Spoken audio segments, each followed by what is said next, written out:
So, welcome to Homer's Anonymous. It's Wednesday, March 25th, 2015, and we're 1 week on from the death of Alex's bracket on the very first day.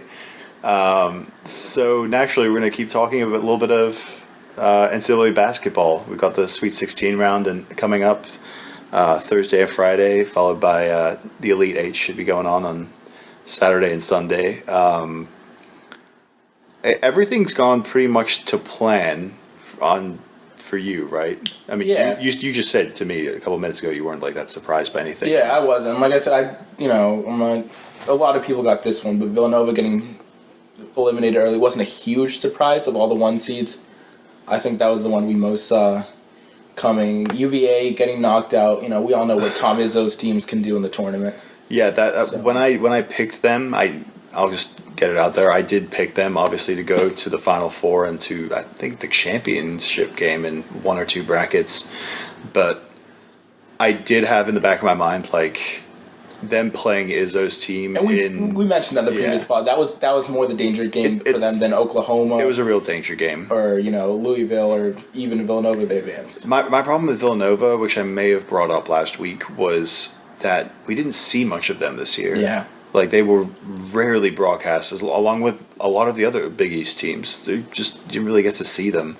They don't have an ESPN contract or anything like that. Like, if you weren't a Villanova fan or a fan of a team that was playing Villanova, or Fox Sports 1, then you weren't really seeing that much of Villanova this year. So, I was somewhere between being afraid to underrate them and being afraid to just say, oh, well, they're a one seed, so they must be good. I'll pick them to go to the Final Four, because it's this division, I guess, or this region seemed weak enough that they could reasonably get through it. Like, Virginia isn't the best 2 seed by far in this tournament. They've got Arizona and Gonzaga in other regions, so it seemed realistic for Villanova to make a run and get to the Final Four. Yeah, understandably, I had them at the time we recorded. I actually had them in my Final Four before switching it up and taking Michigan State in that game. So I completely get that. But at the end of the day, people were worried about their ability to deliver in big games, and that concern was right. Right. So I guess instead of talking about the teams that aren't in anymore, we should talk about some of the teams that are. You want to start with Kentucky? Still. I feel like we're all Kentuckied out. Everything that needs to be said about Kentucky, I feel like has been said. They're the favorite. And, I think anything short of a tournament win would really be an upset, even at the hands of Wisconsin or Arizona. I don't know. I would forgive them if they became the victim of like a really good shooting day against Wisconsin or similarly to Arizona, because obviously those are the two best teams really left in their half of the bracket. Duke's another one I could see. You could see Jahlil Okafor and all those guys at Duke just really grasping the chance in the championship game to put their name even more on the map than they already are, and just summoning some deeper like basketball like power inside of them to beat them. But it's in terms of expectations, I have to agree with you. Kentucky really, really do need to win. So, I guess if you want to talk about someone else in their bracket, like we said, we are Kentuckied out. You had Notre Dame advancing to the Elite Eight, which it looks like they're going to do, and you called Wichita State getting rid of Kansas before that game. I had Kansas beating Notre Dame and facing Kentucky. You nailed that one. Well, I don't want to like overhype that too much, because I feel like that was a pretty popular pick. Regardless of that not going exactly your way, I feel like I can't in good conscience like say like, oh, that was a great pick. Like I know people that picked Florida Gulf Coast 2 years ago to get to the Sweet 16. Like, that's an impressive pick.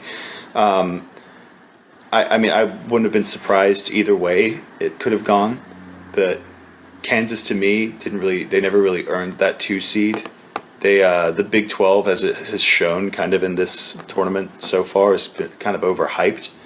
Yeah, we were talking about Iowa State, and we got that one too. They got knocked out. Yeah, so and Kansas to me were the poorest shooting team of the top top 8 teams in this entire bracket. You know, like you count all the one and 2 seeds together, it's between Kansas and Virginia as the 2 worst shooting teams. And you know, like, fine, they got through the 2 seed. Great, that upset's happened maybe once or twice in NCAA history, but I mean, you could just see it coming from a mile away that Wichita State team and their guards who just really elevated their play even in the first game. For them to get by Indiana, that was something I was very worried about in the first game, and I was pretty impressed with that Indiana performance they had. Van Vliet had like 28 or 29 points. As a point guard in college basketball, like, you don't see it too often, but he up against an All-American and All-Big Ten kind of point guard in Yogi Ferrell against Indiana, he really performed. So I'd say they definitely deserve to be here. Definitely are playing their best basketball at the right moment, but you can't see them beating Notre Dame in the first game. That's Notre Dame, for all the great guard play that Wichita State have had, Notre Dame have that and some more in the front court. They're a really, really good team. I don't know if I could see them beating Kentucky if they make it through this game, but I feel like this game certainly they should win. I would say about like 5 to 10 points. Like, they won't blow them out, but it's gonna be a tough game. All right, so who do you favor against Kentucky then? I guess Notre Dame, because they play good enough defense on top of their already pretty stellar guard play, but like neither of them has just like the length. Like, Wichita State even kind of struggled against some of Kansas's length on the wing. Like, obviously they beat them, but Kansas has like a couple guys. Kelly Oubre, I think I pronounced his name. He's like a 6'8" or 6'9" wing who kind of struggles to shoot it, but they were struggling against him. It's a very big difference to be playing 6 foot to 6'5" or 6'6" guys week in and week out, to go and you're driving into the paint and you've got 3 7-footers standing there with their arms up ready to block any of your layup attempts. It's a whole different ball game. So I guess I'd say Notre Dame, because they have the propensity to shoot a lot better than Wichita State do, but I can't see it happening. Kentucky's going to be the one that comes out of this, definitely. In that West region, I'm kind of scared because I have Wisconsin as sort of my alternate team other than Kentucky. Like, if Kentucky did happen to slip up, I said last week I believe Wisconsin's the next best team to step up and take the opportunity. And I kind of fear for their North Carolina matchup this week. Tomorrow, I guess. Really? I get it. North Carolina aren't super great. Like, they're not amazing, but they're the kind of team, kind of like NC State have been, that they'll get up for a game. They'll get up for this game that makes or breaks their season. Like, they know that if they win this game against Wisconsin, then it doesn't matter what they do for the rest of the tournament. Like, they knocked off a 1. They knocked off a really, really good 1 seed too. So I'm scared for this game. I don't know. What do you think? I still think it's too early for Wisconsin to fall. The game I've been most excited for in this bracket has been, besides Michigan State UVA, which happened already, is the Wisconsin-Arizona rematch from last year. So as much as I love that matchup, it kind of disappointed me. Like, I would have loved to have seen like an Arizona or someone in that bracket with Kentucky, and have Kentucky have to get through them and then have to get through Wisconsin. Because I mean, it's cliche, but that's what you get for being the number 1 overall seed. You get the easy brackets. Yeah, I guess that's true. They earned their right to have an easier path, because who else deserves it more than them? Yeah. North Carolina just kind of scares me because they're kind of like, they're an irrational confidence kind of team. They think they're better than they are, but because of that mindset of we're the shit and we can hang with anyone on our day, it helps them elevate themselves and not really have that kind of those nerves or that thought in the back of their mind of, oh man, we're gonna get blown out in this game. You know, like, They went into Cameron and they were leading Duke by like 10 points for a majority of the game before they fell apart. Well, Like, and that's the downside to that. A team with that approach, it's great for tournament play because it can help you elevate your level. On the other hand, you can work your way into dumb shots. You can panic. So, against this Wisconsin team for 40 minutes, Sam Decker especially had a spectacular opening weekend. So I think he's one of the most underrated players in the country. There was a really good piece on Grantland a couple weeks ago that was it was titled "The Best Second Fiddles in the Country." It was all about basically what it said. It was about the best second men on their respective basketball teams. And instantly when I saw that, I thought to myself, Sam Decker, hands down. The other one, another one that was mentioned was Pat Connaughton from Notre Dame, who's so outstanding player in his own right. But when I thought of best second guys who don't get enough credit for their team, it's Sam Decker. That guy doesn't get the kind of shot volume that some of the other very, very good wing players in the country get, but the small amount of shots he gets, he's very efficient, and he makes his threes count, and he's extremely good at getting guys to bite on his pump fakes and get to the rim. So honestly, him and Frank Kaminsky alone are the two main reasons I like Wisconsin to win the title. This whole left side of the bracket looks so much scarier than the right. Short of Jahlil Okafor's incredible performance. We'll talk a little bit more about that. There's nothing too scary for me on. I have something I like, but we can talk about that in a minute, because the last matchup in the West region for the right to basically play the winner of that Wisconsin North Carolina game is Arizona and Xavier.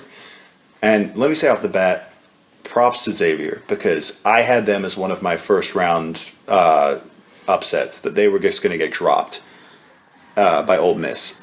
I don't know why I picked that. I just saw. I looked at their record. I looked at their resume. They had a bunch of bad losses, a couple of losses to mid-major teams. I just thought that's not what I want from my sixth seed. It's already a tough matchup, even if you're a good team. Never mind a team that kind of limped into the tournament.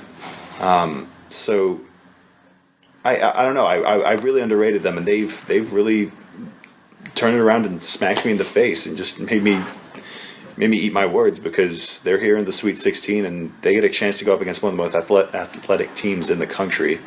That being said, and I don't want to jinx Arizona, but I still think Arizona's going to run them out of the gym.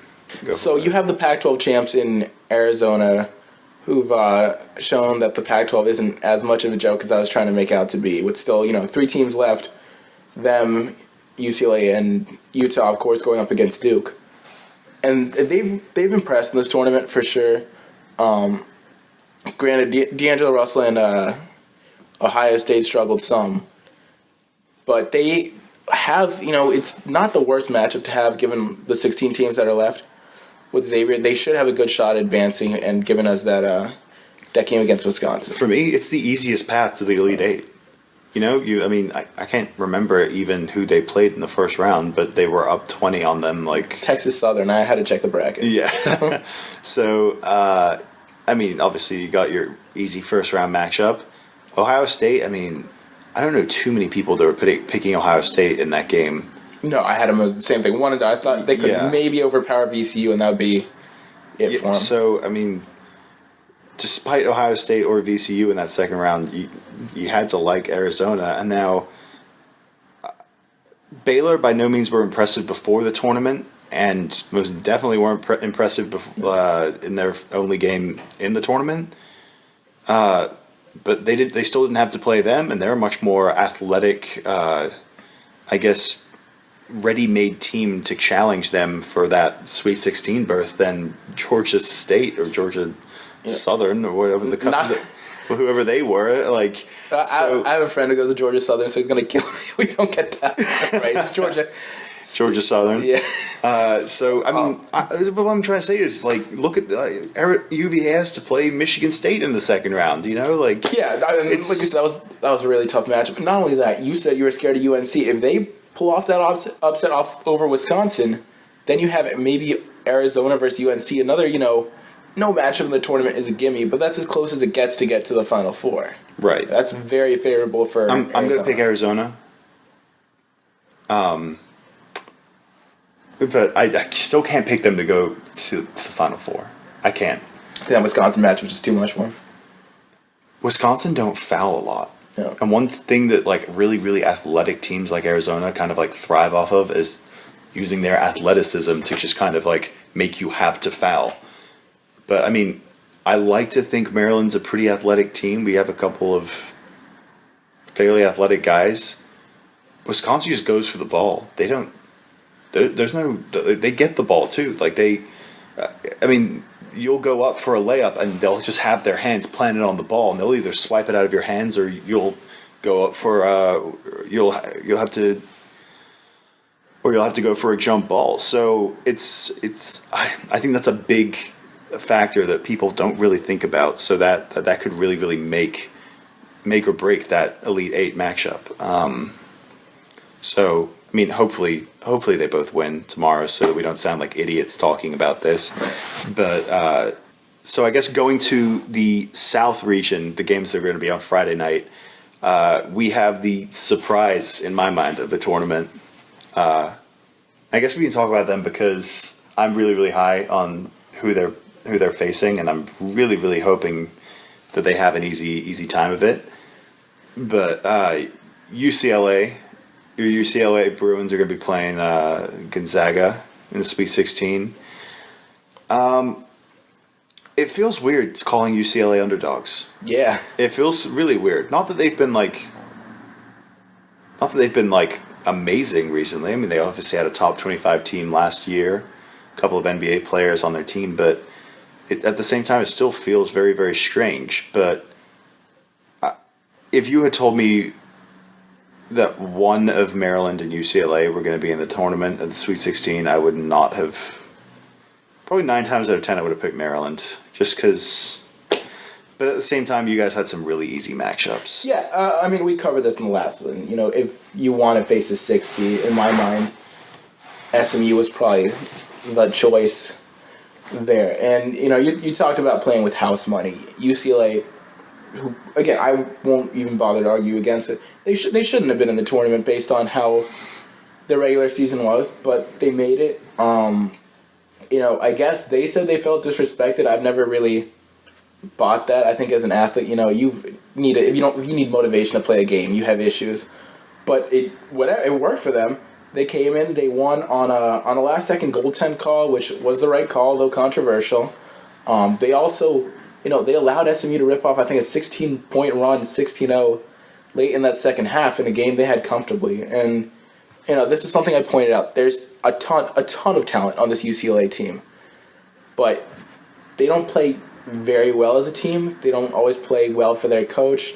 Strategy is a problem. Consistency is a huge problem. Maintaining a 40-minute effort. We even saw it against UAB in the round of 32 where they let double-digit lead get away multiple times. So this is probably the end of the road, realistically. But it's been a decent run. I mean, I'm going to counter what you said about them saying that they maybe people were justified at the time of saying that they didn't deserve to be in the tournament. But you can't say that anymore because getting 2 wins, no matter the opponent, is impressive. So I mean, I take my hat off to them. Great job. They'll probably find this a little bit condescending, but I mean, it was great for them to get 2 wins in this tournament. It was very, very good. Absolutely. And honestly, not that they need any help in recruiting, but you're still kind of early in the new coach's Steve Alford, isn't it? Yeah. The new coach's tenure there as coach, and tournament wins matter. Being on television this time of year and having recruits see you and having that marketability that helps recruits, and it's the difference between winning your second round game on a Saturday or Sunday or not, and you're staying home or you're going home. So. I mean, credit also to coach's son, Bryce Alford, who I was ripping last time. Yeah. Shots only 8 for 11 on 3 against SMU, and that's what kept us in that game. He played well. Tony Parker had a career game. So now when he goes back to the Spurs, he'll be in good shape. Omelette du fromage from Tony Parker. But let's be realistic here. Gonzaga, you probably have Duke coming out of that region. I have Gonzaga. I do have Duke over Gonzaga. Yeah, I have Gonzaga. To me, are just they were insane against Iowa. They feel to me kind of like I hate using this term.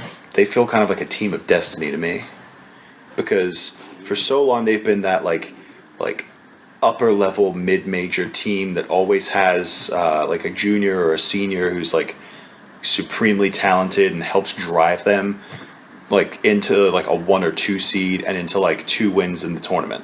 And everyone goes, "Oh yeah, Gonzaga, I love that team, but I wouldn't pick them to win it." Except I think this team has about 5 or 6 players that you could all say, or you could all kind of categorize as those kind of players that could drive this team forward.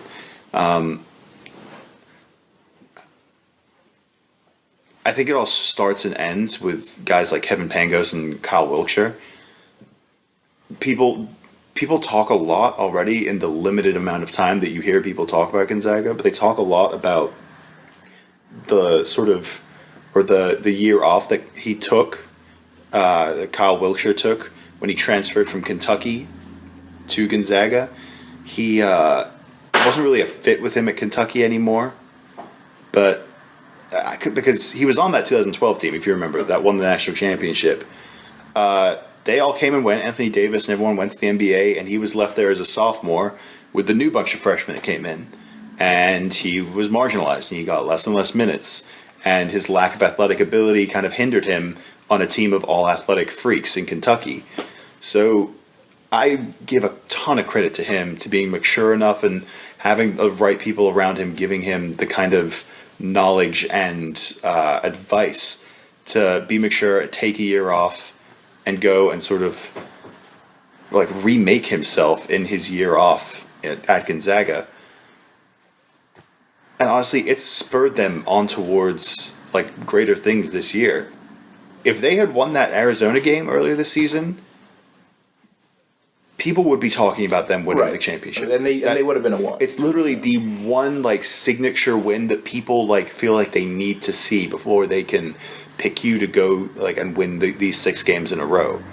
But they can do it. I mean, like we saw it with UConn. You know, you don't need to have that regular season resume to still go on and win. Like I said, I definitely have Duke over them, but I see what you like about Gonzaga.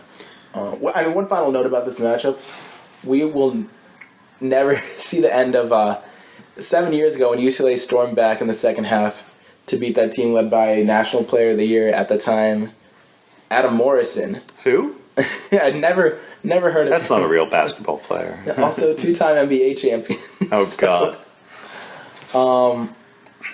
Yeah, they have that history with UCLA. Like, on some level, that matters them to get back that win, which they should be getting. I don't think they'll get caught, looking past this game to Duke either.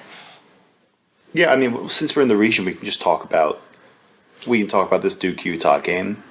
Utah's another team I kind of had dropping out early. I kind of relate them to Xavier in that they had a couple of ugly losses on their resume that I wasn't really too crazy about. And because I hadn't really seen a lot of them this year, I was kind of more inclined to pick them to be one of the upset threatened teams.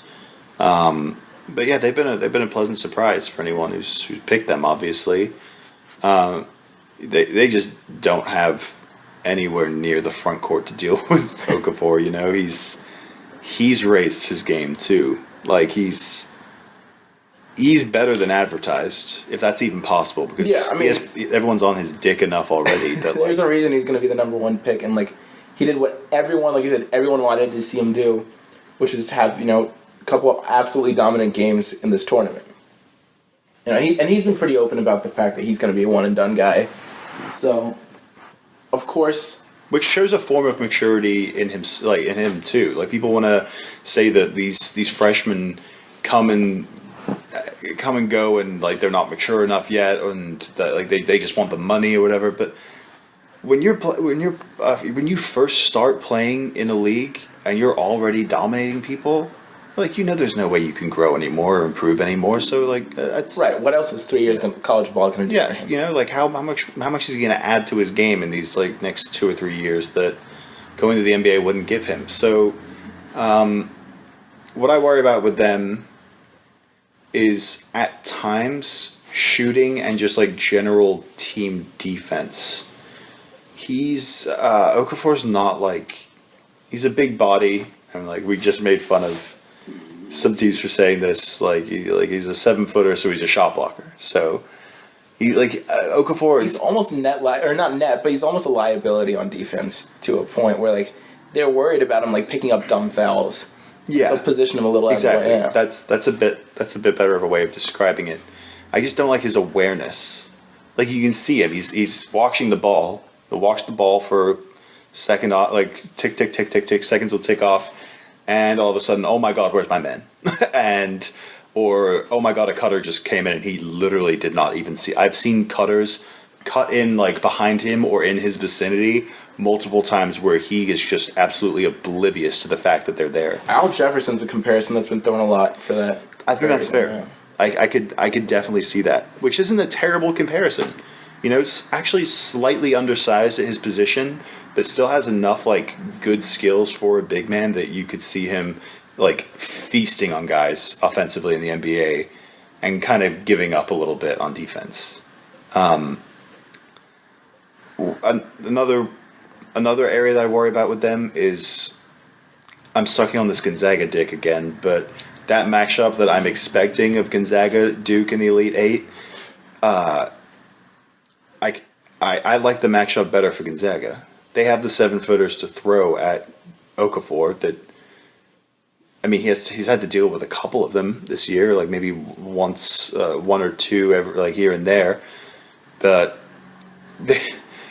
I can't remember the guy's name off the bat, but Gonzaga have that huge Sabonis? 300. No, not Sabonis. No, they have that huge Karnowski. No, that's the guy who plays for Arizona. What am I talking about?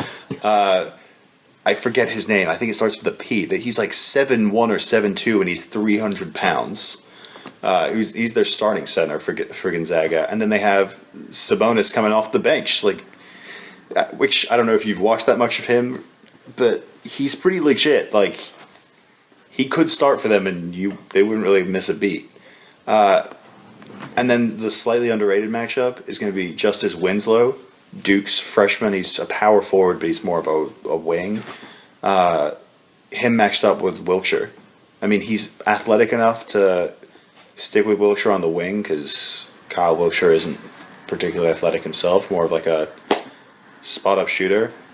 But Wiltshire will take him in the post and pass out of the post, put a couple moves on him, and then butter him up with a couple of pump fakes on jump shots from the 3-point line. I like that matchup for Gonzaga, and that's why I have them in the Final Four. I just know Duke is going to have that bad game, and they just haven't had it yet. I don't know. I'll say one last thing about Justice Winslow, which is it was a guy I was really high on coming to this year, expected as a mid-level, even lottery pick. This is his chance to really step up in that game, get Duke to the Final Four, and raise his draft stock as well. It can't just be all Jahlil Okafor expected, his shoulder. But to me, he's a guy who actually could benefit from another year. Absolutely, and I wouldn't be surprised if he stays. I think, we don't want to get too far off track here, but a lot of the high-level draft guys, you could see a couple surprises coming back for another year, depending on how the lottery balls fall, where players want to go. It's one thing now, when we're watching games, certain players stand out. With a couple more months of tape, the NBA gives players evaluations. You don't want to go in that 10-14 range to what can be a perpetual building project treadmill team. And these guys might say, this is my chance to guarantee myself more money improve my game. We've seen some guys in that range, Adrian Payne being one, discarded after discarded by the Hawks halfway through a season. They're just not willing to put in the work to develop his game. Granted, they have something great going on. That's always a worry for a guy like Justice Winslow. So, yeah, another year could do wonders for him. Yeah, I haven't seen anything in this tournament to really change what I think about him. But he is a player which, to me, his ceiling in the NBA could even be like an all-star level guy on like who's the guy on his team. I don't think there's that much reason to believe that right now. But he has that kind of athletic ability. He's shown the kind of cerebral prowess, I guess I'll say, or like the IQ to play that kind of role and like be the higher basketball IQ on like an NBA team, all while being the most athletic guy on the court. I think the invaluable experience that comes with just playing games and being coached by Mike Krzyzewski to invest in your development as well. Perhaps even being the go-to guy on next year's Duke team. That could be valuable experience for him, and that could he could be the anti-Rashid Suleiman. You know, like solid first year at Duke. People think very highly of him, and then now he's going to step it up. Is what I really think that he can do. So yeah, that's enough about the South region. I mean, Gonzaga or Duke, pretty clear on that. Now here's the interesting one. The East. This one's up for grabs. You got NC State, Louisville, Michigan State, and Oklahoma. I like Louisville. I told you coming into this one, I like Louisville more than you. After what I've seen, I like Michigan State. Michigan State had the easier matchup in the first game because NC State, obviously, they've shown they can rip through a 1 seed. You know, NC State's your kind of team that we talked about with UNC earlier, where sometimes they're dumb enough to think like we can win, we can get to the Final Four. Like they're just dumb enough to believe it, but we love them for it because like what's more fun to watch than a team with nothing to lose? So. But at the same time, none of these teams have anything to lose, you know? So these two games are going to be very, very exciting to watch. So basically what you're saying is you like Rick Pitino more than you like Tom Izzo. He's won it more recently. He has. That's true. But I think there's a very, very big difference between that team was kind of like built to win it. You know what I mean? Like that was a really, really good team. With three guys that would start for any other team in the country, probably. This team is a little different. I don't know if I trust them shooting it yet, you know? Sure, but I like the matchup against NC State. I feel like I've underrated NC State enough. That's why I'm kind of like giving... That's why I'm kind of giving them more credit than maybe they deserve. But another big factor here is obviously... Montrezl Harrell. You know, or is it Montrezl? No, it's Montrezl. No, I'm kidding. Oh. Montrezl Harrell is obviously, he shouldn't even be here. He should have gone to the league last year. Right. Like, this was completely unnecessary. He's not gaining anything by being here. I think it just shows, like, how much these Pitino players buy into being coached by him and buy into being Louisville players. That... They felt like they had unfinished business last year, and he came back to win a couple games in the tournament and hopefully get to a Final Four. So, obviously, when you're looking at like evenly matched games like this, you usually tend to lean towards the team with the best player and the better coach. But NC State have athletes too. NC State have big guys that can run with him. They have big guys that can jump with him. They'll rebound with him, you know, like he's not going to be dunking on people left, right, and center like he has the last 2 games. So, I get what you're saying. It's tough to pick against a Rick Pitino coach team at this point of the tournament. But it's impossible not to root for Louisville, Michigan State here. Yeah, you're right. And I give a lot of credit to Michigan State in their game against Oklahoma because, number one, I don't know much about Oklahoma. And I'm kind of laughing at the fact that there's even a Big 12 team left after the fiasco and terrible performance they've put on in this tournament. Also, just because Michigan State are just in the zone. You could see it against UVA. They're just in that. They're in that and tournament we time. talked about that too. How they almost knocked off Wisconsin even in the Big Ten final. They were just peaking at the right time, which is always an important thing for a team. Trying to make a run deep into the tournament. Yeah, Travis Trice is. They didn't have that go-to kind of alpha dog guy earlier in the season. They never had that guy who Izzo was comfortable with just saying, here's the green light, go out and put up your 15 shots, and we'll live with it. But Travis Trice has kind of become that guy and stepped into that role of the guy who's willing to take that many shots and live with the consequences. And to this point has been the guy that's hit those shots, or at least a majority of them. So, I mean, that to me has been the biggest catalyst because they've been playing good defense. They've been hustling. They've been killing all those things that you expect a Michigan State basketball team to do. We're just missing that push, that one guy who's just like, you know what, fuck this. We're not losing this game. Right. We're winning this damn game. They've lost 2 top 20 NBA draft picks in Gary Harris to the Nuggets and Adrian Payne to the Hawks, like we talked about before. Now on the Timberwolves. And they're still poised to make another run. This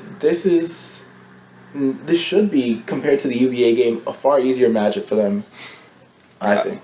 I don't think it's going to be easier just because as you get further on in the tournament, I think the stakes are raised for every team. Oklahoma wants it just as badly as they do. It's all about who executes, and I trust Michigan State at this point. So you got Louisville, I've got Michigan State. Okay. That's for the Final Four, right? Yeah. I agree. Okay. Okay, so I don't know who I have in that Louisville NC State game. That's actually one of the ones that if you put a gun to my head and asked me to pick it, I'd just say shoot me.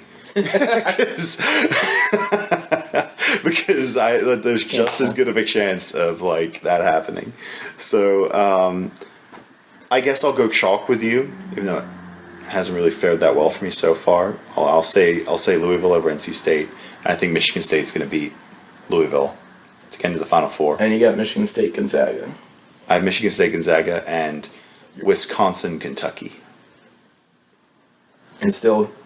Well, I guess you got the Zags going now into the finals. Now in my revised bracket, I would have Gonzaga going to the final. Yeah. Still Kentucky winning it though. Yeah, I can't see them not winning it. It's.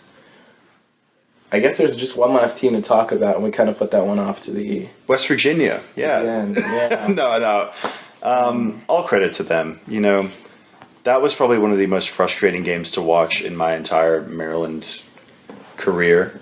I think I tweeted this or texted someone this or some bullshit, but the thought crossed my mind watching that game against West Virginia was so much more frustrating than any buzzer beater could have been. Because a buzzer beater you just kind of have to think to yourself you just kind of have to shrug and go, oh well, it wasn't our day. Yeah. It went in. The one play that we needed to not go in went in. So that we can shrug off and kind of get over it. But this game was just.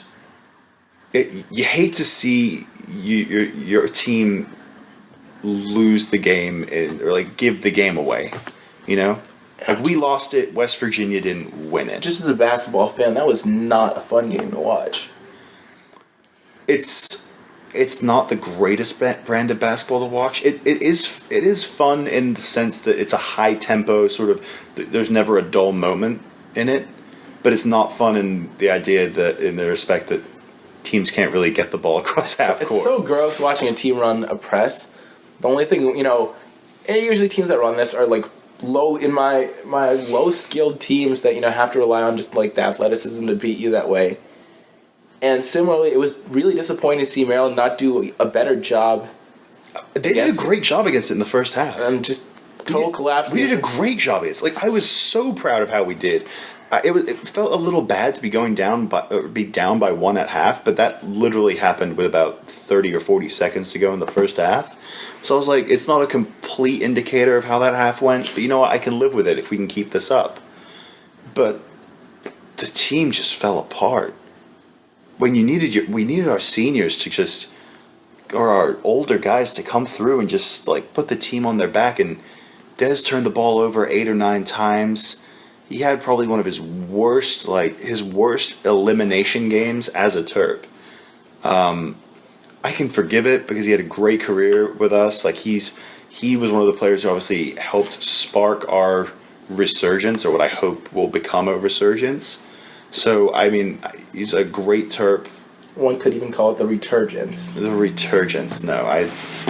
People are going to hate me for saying this, but Mark Turgeon got completely outcoached.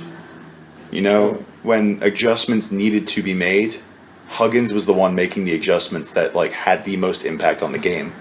You know, a lot of times, even in the half court, failing to hit the open man and work the ball there hurt Maryland a lot. But here's the thing, like, in that first half, you saw it a little bit, but it really came true in the second half. There were some time we were getting a lot of obviously open shots from like how aggressive they were playing their press.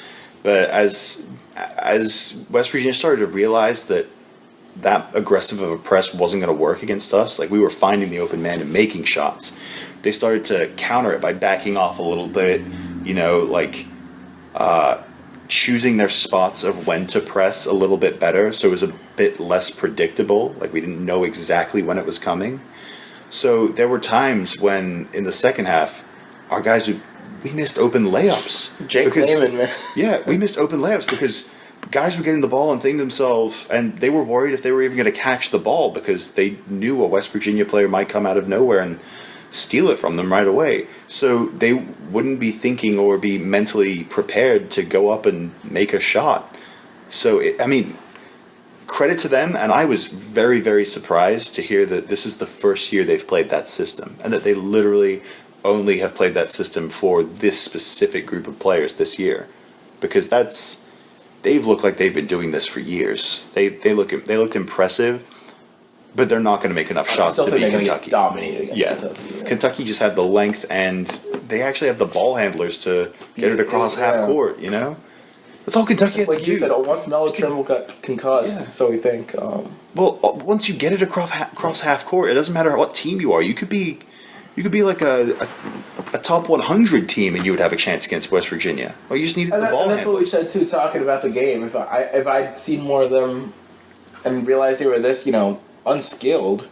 Sure, they were effective in doing what they do, but in general, I would have actually picked them to get eliminated in the first round against Buffalo. So. I'm surprised they've made it this far. Credit, but Bob Huggins, the tournament's kind of his thing too. Yeah, I think he's kind of on the outer rim of that Pitino, Izzo kind of class that we all think of now, of guys who really, really thrive in the tournament and know how to win games like this. I'm not sure if this game was an indicator of Turgeon's career, how he's going to do. I hope not, because it was kind of pitiful to watch. But he's been very, very good in recruiting, and after a big improvement on this year, I'll be happy and content to sit back and watch how he does from here on out. Thanks for listening for our Sweet 16 and Elite 8 podcast. I hope you enjoyed it, and check back next week for more Homers Anonymous.